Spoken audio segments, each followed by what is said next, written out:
All right, Chelsea fans, welcome back to another episode. That's right, of the London is Blue podcast. Hopefully, your favorite Chelsea podcast out there, and a part of the Men in Blazers Media Network. Dan, one of your hosts here, alongside Sam. You know him as CFC Central, and this is our Bayern Munich match preview. That's right, Chelsea back in the Champions League. It has been far, far too long since we have had a chance to do any type of Champions League match preview, but we're back at it, Sam.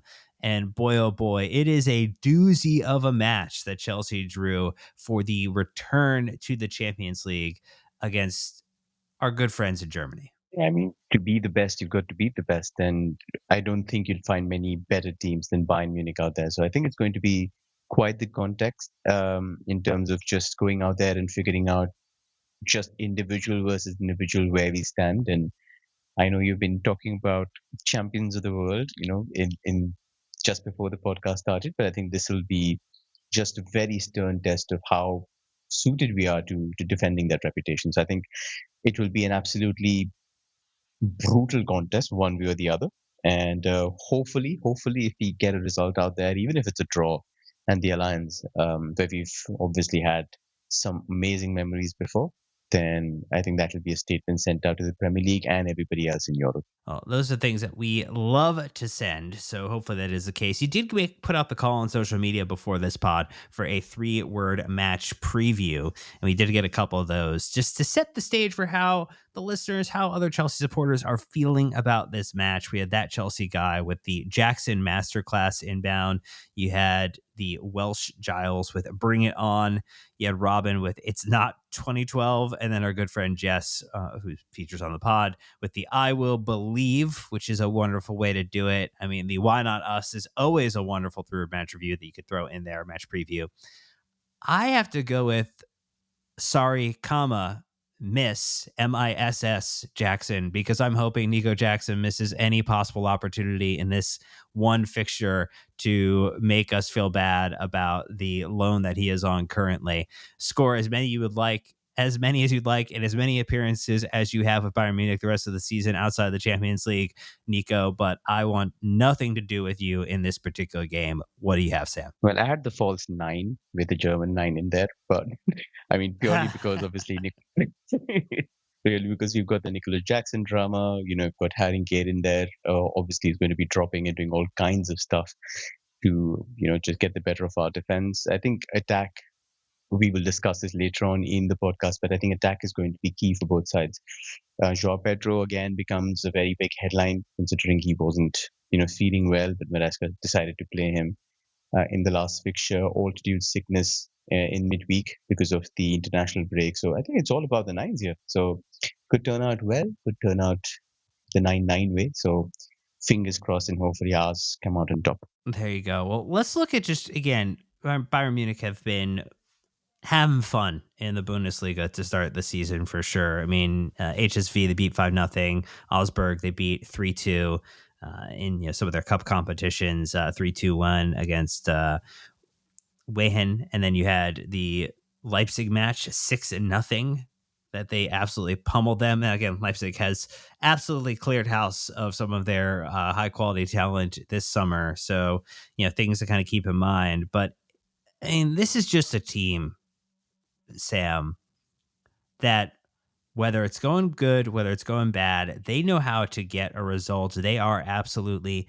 a machine. They are an institution, and they can just persevere against so much adversity. Like, it is a testament, I think, to how they've built themselves, how they've constructed themselves, and they are a force to be reckoned with. Yeah, I mean, rightly, I mean, I don't know if I'll get into trouble for saying this, but a monolith. I think, representative of Bundesliga, just the domination that's been there, despite the Leverkusen title, sort of questioning their dominance. But like you mentioned, I think the amazing bit is just the fact that they've been incredible year after year, trying to get, the best kind of talent. The pull is there. Obviously, Nicolas Jackson being one in terms of the signings and then how they've changed. A lot of upheaval going on in terms of how they're squad building. So again, I think it's a very interesting season for them. Choosing also to hedge their bets on somebody like a company who I think in previous times they wouldn't have gone for. They've also shifted tack there. So spending big on guys like Luis Diaz, on just trying to get the big bucks to Michael Olise. So it is a very powerful side from back to front.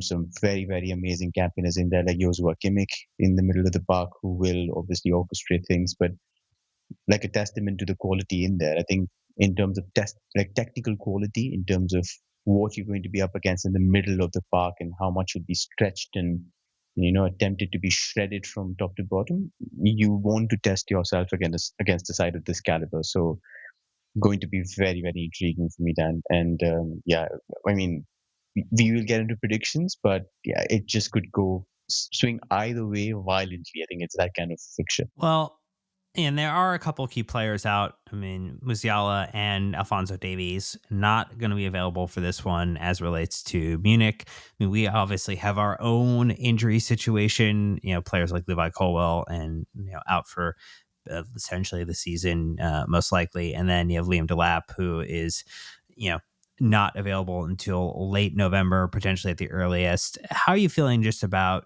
who is missing and what that changes for them? Because again, some of those players have been out for an extended period of time already for Bayern Munich, and they continue to get it done. Yeah, I mean, I want to be buoyant at this point of the season, but I do think we left ourselves a little understaffed when it came to just the centre forward line. And again, Enzo Maresca's quotes post the game were quite perplexing, to say the least. Obviously, he started off the Club World Cup saying, Joao Pedro wants to play as a nine, and maybe he is my nine. And then after the last game against Brentford, he says, I think he's strongest when he's got somebody playing in front of him. So, well, that leaves Mark Guiu and that leaves Tyreek George, and that's about your options. So, what are you going to do? And why wasn't this addressed before? So, those questions will now become paramount, at least until January. And January is not the best time to buy centre forwards. So, perhaps till the end of the season. And that could essentially shape how we finish. So, I think it's going to be quite the test. I think there are interesting options for him to make, but at least that centre forward is like a gaping hole for me. I think we should have invested there, but we haven't. Levi Colville by himself is such a big blow. We've discussed him extensively on the pod in terms of what he brings, in terms of leadership, in terms of knowing the club, in terms of just having a personal stake in the success of the club. Losing him, not having Badia Shield, not having an adequate replacement there, having to rely on Chalobah, Tosin, big, big issues. So, the party's just started, and hopefully we'll be there and knocked out early. So that's I think what Bayern will also be trying to test. How good is your attack against our defense, and how well can your defense hold up against that attack? And I mean, I think a thing to keep in mind, this is Vincent Company is Bayern Munich. Why don't you walk me through again, just maybe a little bit about how he's playing, the style of play. Obviously, he's a disciple of Pep Guardiola and Guardiola's system, so there is a lot of copy and paste from that. But I mean, there are a couple of things that he tries to do maybe just slightly differently as it relates to how he gets this Bundesliga side going. Yeah, I think when you look at Maresca and Company, both are very, very passionate sort of admirers of Pep and how they want to build their side. I think Company is pretty much the same. He started off, I think, with a mix of Pep and somebody he considers, I would say, a mentor or a defining person in the game in Marcelo Bielsa. Just lots of aggressive pressing, trying to win the ball, keep the ball, trying to hit people on just artificial transitions, trying to break back to front, and obviously building a side that has the kind of quality where you don't have to tutor them much. You just get the ball from back to front and then watch the other guys essentially run riot. So I think that's what he's tried to do with his particular Bayern side. And it took a little bit of tweaking and trying to find the right kind of balance. But I think since the Club World Cup, it's building steam. It's essentially been pushing them into a really, really good space. So I did watch three games technically for this particular preview. The one against Augsburg, where they were comfortably up 3-up, and then they conceded two late goals and finished 3-2. And then against HSV, which again I was tempted to switch the game off because they were 4-up in under half an hour, and then it was comfortable cruising for another 60 minutes before it just finished 5-0. And obviously, when I had the opportunity, I watched them in the Club World Cup against PSG, because those are the kind of games that give you a very good instance of how they adapt against quality opposition. Are there certain tweaks that they make? But yeah, I think just in general, the principles have remained consistent with little changes. So he's been using a 4-2-3-1, very, very fluid. Positionally, you're allowed to exchange roles. So there's a lot of, you can do this while the other person fills in, and you have ultimate freedom to do whatever it is that you like, as long as it, has got a certain sense of positional discipline in there. But in build up, you will often see the goalkeeper become the extra center back. So it almost resembles a 3-box-4 with, the three at the back with the goalkeeper and the two center backs. Then you've got Harry Kane dropping in as the extra attacking midfielder. And then you've got double width on both sides, which means the winger and the fullback, which allows you all sorts of options because you're pinning the opposition fullback and then you have the option to pick the other guy. Um, in those permutations and try to explode from there. So that is how he builds up. Out of possession, it was a very aggressive 4-4-2 at one point, Dan, but I think it's again tweaked for balance, making sure that the front line wasn't overexerting in trying to press and trying to win the ball back at all times. So I think it's just gradually the intensity has been scaled down. So now it's a 4-4-2, more of a mixed system. Some players man mark at times, and then otherwise it's just like zonal. And they look to try and set pressing traps everywhere across the field to try and find either Harry Kane or three forwards that play behind him within lines, and then Bayern just then roll from there because those players are so good in terms of their intelligence, in terms of their passing quality, that you generally don't have to do much. You just have to get them the ball in those situations, and the rest happens. But I would like to point out, Dan, I think the one thing that our success depends on in this game is the fullbacks. And company's fullbacks are, I would say, very, very crucial to their success. The way they rotate, the way the responsibility is laid on them, it would probably determine the result very heavily, in my opinion. And I do think, like, for example, let's go to the right back, Konrad Leimer. So there's an incredibly intense workload that is placed on him. He's a central midfielder by trade, but he plays as a conventional right back. He will hold width for Michael Olise and allow him to drift inside as the right attacking midfielder, where he's very, very good. Then he sometimes inverts into central midfield. He underlaps into the box to allow Olise to go 1v1 against his fullback or the centre back. And he also provides counter pressing support. So it's one guy doing everything. And Konrad Leimer, the one thing that stands out about him is his engine. He's absolutely incredible. He can run all day long, regularly clocks 12 plus, 13 plus kilometers a game. So somebody who will offer that kind of support. And on the left hand side, you've got Stanisic, who can play across the defense, like left back, right back, centre back, shifts often into a back three. He will sometimes invert into midfield if Kimmich sort of pushes up to offer passing support. And essentially, that's what the fullbacks do. It's supporting the defensive unit. Not very different from Maresca, I would say, at one juncture. If you compare Gusto's roles to what Company is doing, I think quite similar.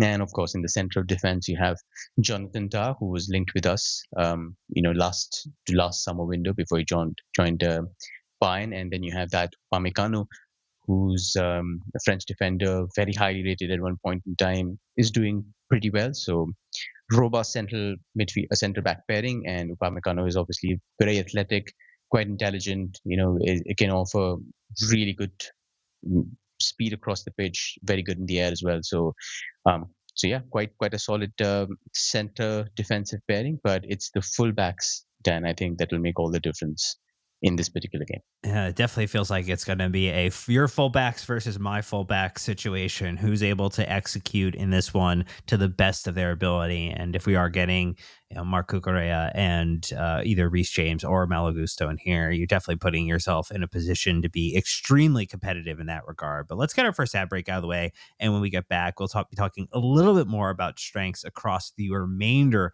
of the pitch for Bayern Munich. Stay tuned. All right, Sam. So I know there's that partnership there in the defense, but there's also that partnership in midfield too, with how midfield kind of connects with that center back pairing. Why don't we go through that and maybe a couple of the other elements that are maybe things that they're really good at, which unfortunately may be scary type of things for our listeners to hear.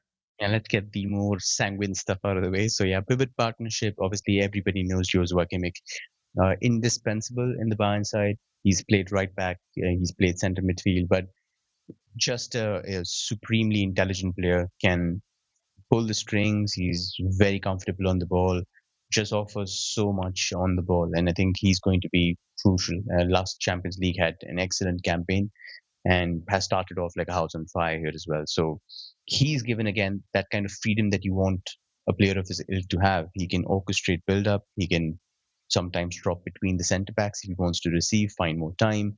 Sometimes he rotates wide if the gap opens up with Olise moving inside. So he's given a free rein. The rest of the rest defense structure moves around him. So Stanisic, for example, or even his pivot partner, will try and compensate for his movements on the ball and allow him to do whatever it is that he chooses when he sees the game.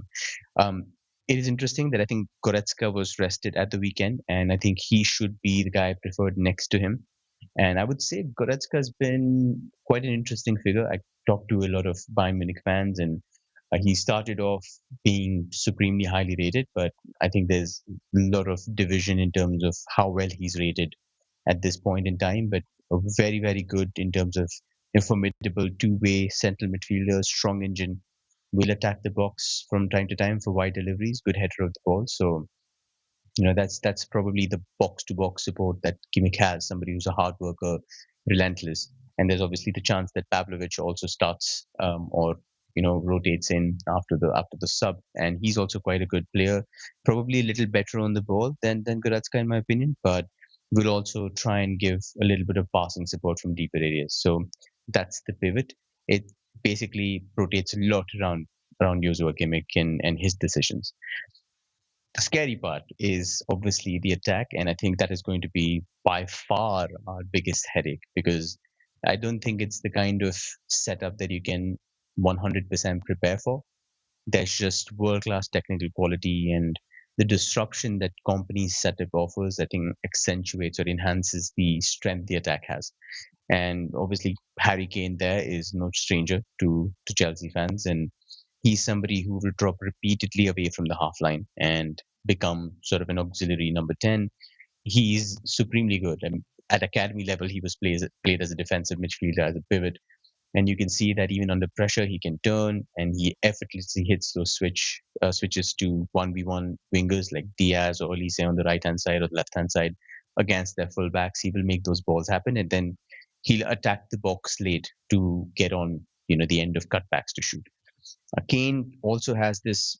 I mean, he also facilitates, I would say, or something that companies worked on with his wingers is like whenever he tries to drop after a ball win, if the ball is one, say, in the attacking third or even in deeper positions, when he drops, and if he drags a centre back with him, which he often does, then Olise and Diaz will make diagonal runs into the space behind him, so shoot across their fullbacks and into that centre back space against the other centre back, and the through ball comes not for Kane, but essentially for the guy making runs in behind. And there are lots of 1v1 chances that Bayern have been able to create from those opportunities. And once Olise gets in those opportunities, he's not going to miss. He's just very clinical, has an just outrageous amount of composure in those situations. So I think that's going to be something that we have to watch out for. Just Kane's movement, the disruption he causes.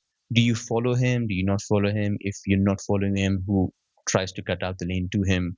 How do you handle him is going to be a big question. Um, then in the number 10 position, Serge Gnabry has played. He's got the license to drop to either flank. Musiala obviously unavailable due to injury, and he's somebody, Gnabry, who will drop as deep as sometimes the right back slot. He will pop up in build up in different spaces, try to get the ball and then run at people, or he will facilitate quick passes wherever the gaps are. So Gnabry's again got the freedom to do whatever it is.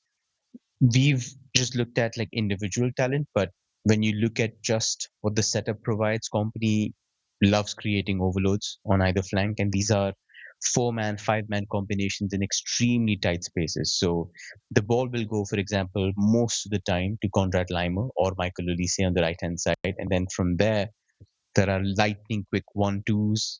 Sometimes Kimmich pushes up and then he will pick a pass for somebody else. Gnabry comes in, becomes another player. Sometimes Kane joins in on the right hand side. So you have five extremely nifty attackers in that tight spaces who can pick out passes, who can play interchanges with each other at breakneck speed, and then slice your defensive line to bits. And that's happened multiple times. Just go and watch the first 30 minutes um, against HSV, and see the first four goals. Like the first 10 minutes, they scored two, and the second was just, I mean, sort of like that Arsenal goal against Norwich all those years ago with Giroud finishing off just, one touch, slice through defenses and then finish it off with consummates. So that's what you have to be careful of: the speed of the attack, the intelligence, the vision, the precision, and obviously having clinical finishers like Olise and Harry Kane in there. So that's going to be a big issue. Watch out for third man runs, combinations. Watch out for spaces opening up.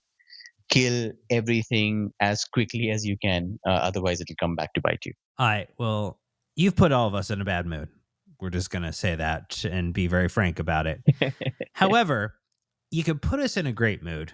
You could restore a little bit of trust and faith with the audience if you can give us a couple of weaknesses that we should at least be looking at and saying, you know what, they're not a perfect team, because no team's perfect. They're not the team with a 4-year badge on the center of their shirt. I know that for 100%. Honesty, truth, fact, reality. Give me a couple weaknesses in this Bayern Munich team that we should be looking at, that you think Maresca, the players, the team scouting is looking at and saying, these are ways that we can get at this team. I think the first one, I mean, in no particular order, I would point out is Stanisic at left back is a right footer. And obviously, he can play all three positions, but he's had to play there because they don't really have any options at left back. So Ito, who was the backup, is injured. He's not there. Rafael Guerrero was somebody who came on as a sub, I think, in the last game and got injured. So he's the only one there. Alphonso Davies, obviously, first choice, not there. So he's the only left back there, and he's trusted to do it. But he's somebody who can be a little uncomfortable in one-on-one situations. There was one particular instance against HSV where the ball was played to him quickly for the wing back against him 1v1. He got beaten quite comfortably, and then there was a dangerous shot on goal, which could have been a goal, but it was comfortably saved. But I think if you have a 1v1, really good 1v1 winger like Estebao, or if you have even a tricky customer like Cole Palmer against him, the moment you get 1v1 with him, try to separate and try to essentially take him on. Don't delay, don't try to get more players next to you. Don't give Diaz a chance to recover and get back and make it a 2v1. Just try to explode past him at the earliest opportunity, and there might be a way in. I think he's the weak link. So if you can try to go on his outside when you're making him, sort of defend on his weaker foot, I think that could be an interesting thing. So I think Estevao, if he can go outside instead of bursting inside by going on his right foot, could be an interesting thing to happen. I did mention about the fullbacks being key, and they're key in terms of how the side builds up, but they're also key in terms of how the game will play out weaknesses wise. So Lima's role is something that can have him stretched and essentially stretch the shape positionally. So he can be caught out on quick breaks if he's trying to underlap and the ball is won back. Try to look at the right flank. Some Olise is very, very good defensively. So a lot of the times when Limer is trying to push into advanced positions, Olise will get to the right back slot and try to defend. But as the game wears on, and if there is a chance, especially in the latter stages of the game, with Limer pushing up, then you should be trying to find somebody on the left flank very quickly. If it's going to be Jamie Gittins, if it's going to be Alejandro Garnacho, anybody who can offer you that quick break against an out of position Lima, especially because you get a 1v1 with Upamecano, that could cause an issue. So that's, I think, something that I would also pencil in as a situational thing that you can exploit. Augsburg, for example, tried multiple switches to both flanks, and they came to know this. Like, they also tried something that PSG did in the Club World Cup, which was try to pass to one side, try to move Bayern's block to one side, and then try to switch quickly to your winger versus the opposition fullback. So take Limo 1v1, take Stanisic 1v1, and you might create some kind of an opening in those areas. Upamecano is somebody we mentioned. I think he's quite an interesting character, was a supremely good defender, but very prone to the occasional error. Can make mistake, can be out of position, has probably had a couple of brain farts, if I were to be kind. So, should he be isolated, especially out wide, then there's a very good chance that you can either make him commit an error or get him yellow carded or even sent off, which has happened in the past. So the left winger, whoever it is, Jamie Kitten's probably the one candidate there. If it's Pedro Neto playing on the left hand side, I think the speed could cause him quite a lot of issues. He struggles against Kvaratskhelia 1v1 in that Club World Cup fixture. So that's something that you should definitely mark out, in those transitional opportunities. And the last is something that I would probably mention because as the most important, because we've done it before. There is the chance that you employ a PSG like ploy here because Bayern do have a high line. They press up sometimes even more advanced than the halfway line to try and pressure and make sure that the press is more compact. So there will be the opportunity to try and play balls in behind, and Jonathan Tah is not the fastest. Upamecano is very quick, so there will be ample opportunity to target it. But I think what you could do is if you could drop, say, Joao Pedro is playing nine, if you could drop him, if you can try to bring that high line very, very deep, especially the centre backs, to try and push up as much as possible, then Sanchez should be doing what we did against PSG. You should be going to the flanks. You should be trying to target the fullbacks. Gusto or somebody, whoever it is, should try to bring, a little bit of whoever's on the right hand side or left hand side to try push it inside and then open up that lane for Palmer for a flick on, for a long ball from Sanchez.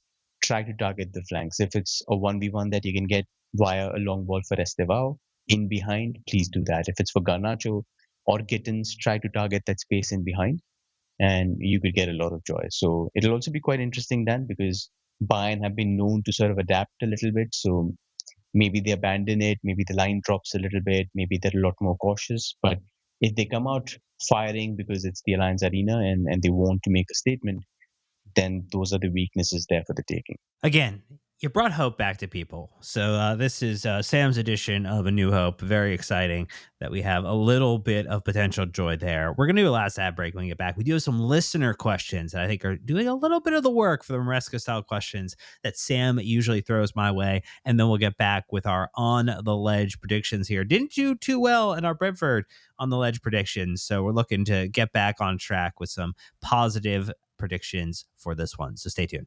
All right, Sam, we had the call out. There were a couple of listener questions. What do you got? All right, let's start with quite an easy one. So left wing is something that we pointed out as something that's open. So are you looking at Jamie Gittins as an option? Because obviously he came from the Bundesliga, knows Bayern Munich well, has played against them, a lot of times. So would you trust him there, or is it throwing on Cole Palmer from the start, say on the right wing, and then trying to play Pedro Neto on the left and go with somebody who's shown a lot more, proven verb on the wing? The fact that Garnacho didn't come in until there were, what was it, 11 minutes left in the game leads me to believe that even though he was posting videos of him training up until the point he signed for Chelsea this summer, that match fitness might be a concern or consideration. And so if that's the case, and if Estevao is not back 100%, I think the situation will end up being that Jamie Gittins starts just because of availability, with Pedro Neto on the right most likely, and then Cole Palmer hopefully behind Joao Pedro at the 9. I think that ends up being what is the most likely, and then with obviously Joao Pedro and Cole Palmer being the best outcome of what we have in terms of available players. But I mean, you could tell me if you think I'm off base, because I'm gauging it off of just maybe who's available and where they seem to be at within their getting back to 100% situation. I mean, I feel like it's even more likely that, if you're going to start Garnacho, maybe it looks towards, that game against Manchester United. I don't know if there's anybody on the pitch more than Garnacho who's going to want to score in that one. So, look, I think that it's more likely that Maresca is pragmatic in this one regardless of how people did or didn't feel about Jamie Gittins' performance in our last match against Brentford. I think there's a knock-on effect here, Dan. I think the number one reason he might start or he might not start depends on the center forward or what Maresca chooses to do with it. Because if he's planning to play, Joao Pedro there, and it's worked in the Club World Cup against sides that don't want a stubborn back five, then I think he goes to Joao Pedro, and then there's a chance that obviously you get Gittins there on the left-hand side, you've got Palmer in the center, and then you've got Pedro Neto, and that sorts it out by itself. But if he's looking consciously at the performances, and Joao Pedro obviously we know was unwell against in the last match and didn't play well against Palace, was stifled out of the game for a lot of it. So against those tight defenses, he's had quite an issue as the number 9. So if there's a part of Maresca that says, okay, I'm going to play him as the number 10 and maybe try and do something that I did with Palmer in the Club World Cup, which was to play him on the right wing and then get Gusto to exploit the fullbacks and try to push Palmer in the central areas from the right wing, then it changes the equation. Then I think Pedro Neto moves to the left-hand side, and then you can try to get it from there. So I think it depends on Maresca's state of mind and what the game plan is in terms of a blueprint. Both of them have pros and cons, so it'll be an interesting one for me to see. Then I mean, it could swing either way. So I wouldn't disagree with you, but I think Gittins' familiarity with the opposition and the league definitely won't be an inhibition in terms of whether he gets minutes here. He's not impressed as yet, and Maresca may be looking at that saying, if you can't show me what you've got against decent sides, then why should I throw you on against Bayern? But I think that's going to be a flip of a coin in my opinion. So good answer in my opinion. I think it'll be very interesting to see what Maresca goes with. The second one is quite an interesting one from Boston Big Mike. Did the loan saga of Nico Jackson ruin the relationship with the club? Or if he turns out to be the next Ronaldo, will he still want to be our friend? I mean, if he turns out to be the next Ronaldo, at least in terms of scoring goals, I think we're going to still want to be his friend, regardless of whether he wants to be our friend or not. So I think that's maybe the thing to keep into consideration there. I don't think it does feel as if that probably was a little bit of a trust breaking situation. But again, we weren't in the room. We don't know what was said or wasn't said. We only could read it from the posts of social media in what the agent was saying, what the agent was broadcasting, what people around his family were broadcasting, what the club was broadcasting in terms of we're going to bring him back, but then we're not going to bring him back. We're going to send him on a loan with an obligation, but the obligation has some criterion here, what Bayern Munich's directors have said. Like, it is all, I think, a way, way too dramatic and overblown, multicasted story side situation to determine what we want to do. I would just say if Nico Jackson has a great season and doesn't hit the obligation, you end up having a player who you got a very great loan fee for that you then could go sell next season to even better groups of suitors for more money. So like that would be a positive. If he doesn't have a great season on loan, maybe it becomes a reclamation project for Chelsea in the coming season. Or there's the alternative that like he has a pretty good season and he comes back and he ends up being a part of Chelsea again. Like all of it's on the table. I think, players want to play, players want to get a good paycheck, players want to feel valued. If he feels that can happen here, great. If he feels that it can never happen again, okay. I mean, because we're also going to watch how Liam Delap does. We're going to watch how Joao Pedro does. And we're also going to make decisions heading into next summer with also having just officially signed another striker to come in next season from our good friends at Strasbourg.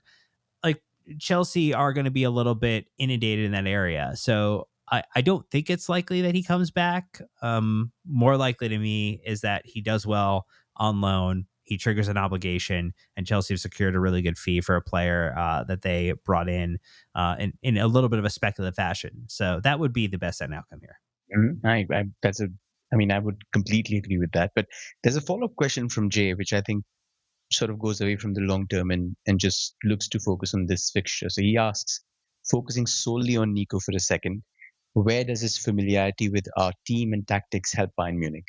Ooh. I mean, we joked a little bit on the match review pod that potentially does someone like Mark Cucurella or Reece James, knowing Nico Jackson, try to bait him into a red card challenge? Like, would that be the most type of dark arts type of moment that we could engage with as a former player on the team there? So I do think that anything is on the table. I do think it's interesting. I don't know if that's the level of dark arts our team has, but boy, oh boy, it would certainly be interesting to watch if like there was a baiting that did occur and Nico fell for it and ended up just giving us a 11 on 10 type of situation here. Alternatively, like that challenge could also go really poorly and hurt one of our players, our core players, for a period of time where we don't need more injuries. So I would rather that there are no injuries and no issues, but it would be interesting if it did happen. It would add to the narrative for sure. Definitely. I mean, considering he is eligible, there is going to be, I would say, maybe a 10-15 minute window where he comes on and has a chance to show what he's got. And on loan players have done well against Chelsea. So, we all remember that Thibaut Courtois performance in the Champions League against us when he was at Atletico. So hoping it doesn't end up the same way, but I think he will be fired up for this one. So definitely one to watch.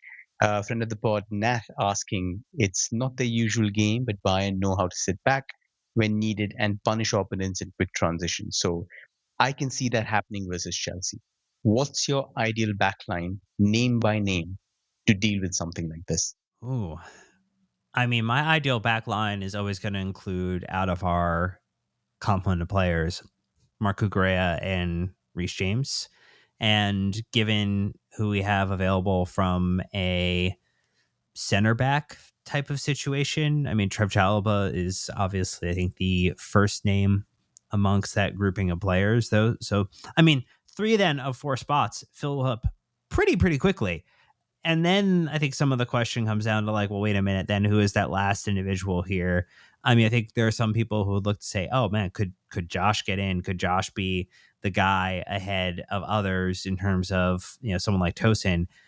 Tosin's going to be the individual. Like I think it's going to be Reece James if 100% healthy to get in, Tosin, Trev Chalobah, and Mark Cucurella. And that's going to be the back line. I just don't see any other scenario if health prevails that there would be somebody else. Yeah, fair enough. I think there could be a couple of adjustments there. I mean, the follow-up question from CFC Sheriff was for me. I think he says, I would like to hear from Sam which defensive pairing he can think works against the experience of Kane, the pace of Gnabry, and the skills of Elise. The Bayern attack looks like a complex three-set problem.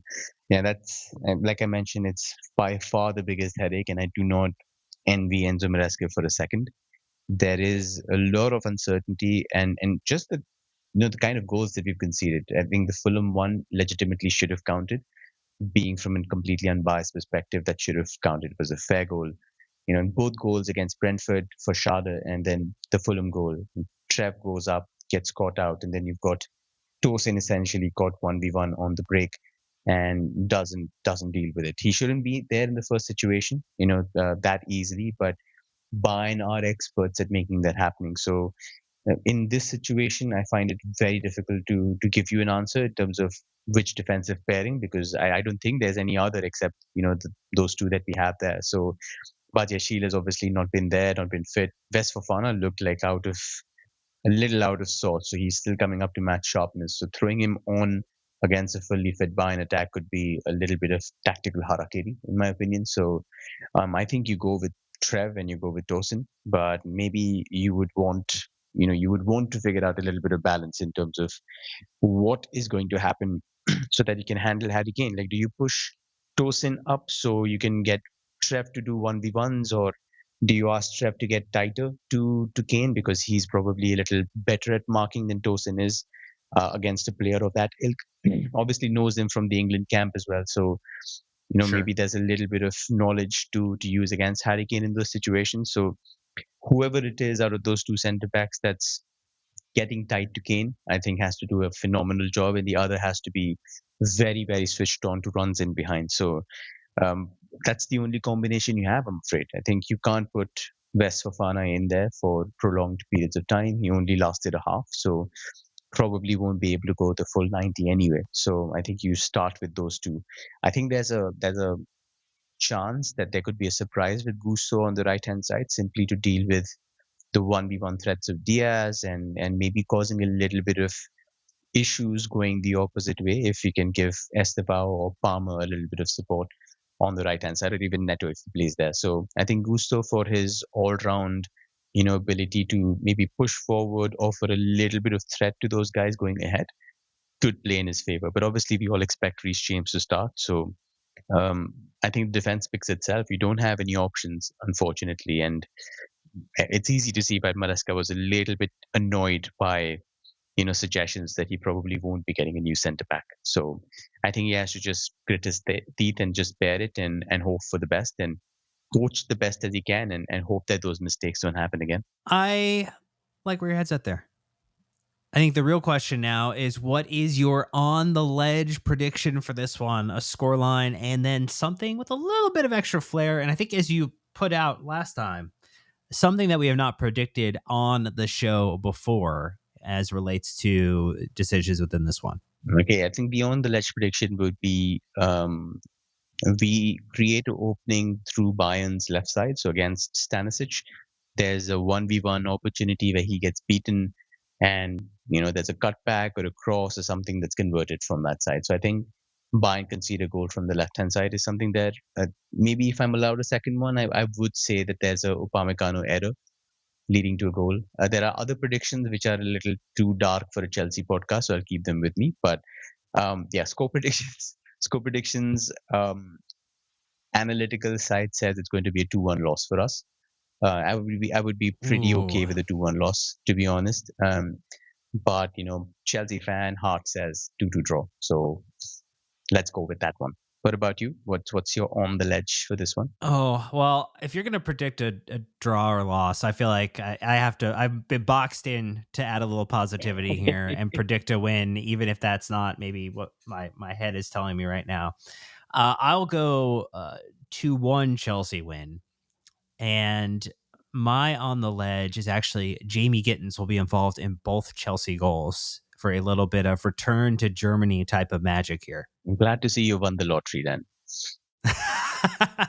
Well, hey, if I didn't play the lottery that comes true, I definitely missed out on a bit of a double up there on some of my good luck. But it would be very good to see Jamie Gittins get involved from a goal scoring perspective. And I think, as you alluded to, you feel like the left side is where it's coming from. I agree with your assessment. The left side, I think, is where Chelsea's attack is potentially going to be won on the day. And I think that means it's going to be a Jamie Gittins involvement at least once, if not twice.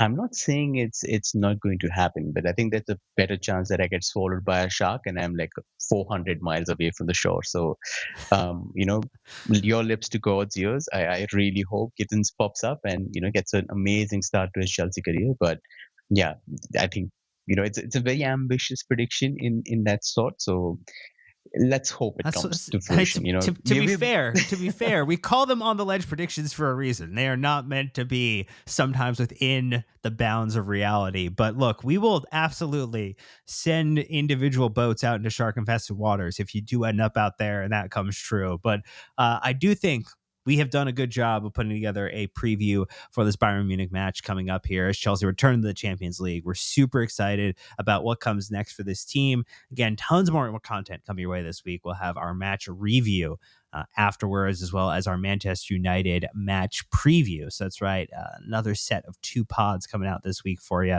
And then next week, there are plenty more to follow as Chelsea get back into the League Cup. There's also the match reviews and then other types of previews as well. So enjoy those. Get involved in that one. Don't forget to join our Discord community in either a free or paid capacity. You also sign up for our free weekly newsletter. It's the London's Blue Dispatch, written by Sam, the other half of this episode. It is a absolute cannot miss email for free every week in your inbox. You got to get involved in that one. And then you can also leave 5-star review on Apple Podcasts and Spotify. It's always appreciated. It helps people find the podcast, get them connected in the show. And then if you're on YouTube, don't forget to like, subscribe, comment, and hit that bell icon to get notified and let us know if you're enjoying the content, or leave feedback or just say nice things about Sam. That's a very easy thing for everybody to do. But until next time, Chelsea fans, you know what to do. Keep a blue flag flying high.